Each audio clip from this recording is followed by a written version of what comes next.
Arkadaşlar çok üzüntülüyüz.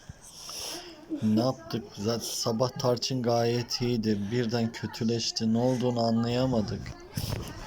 Tarçınımızı kurtaramadık arkadaşlar. Onunla birazdan vedalaşacağız. Acımızı sizinle paylaşmak istedik. Çok üzüntülüyüz. Ne yaptıksa kurtaramadık.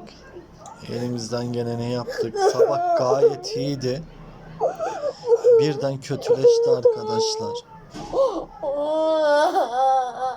Yani elimizden geleni yaptık, kurtarmaya çalıştık bu saate kadar. Olmadı. Tarçın'la birazdan vedalaşacağız arkadaşlar.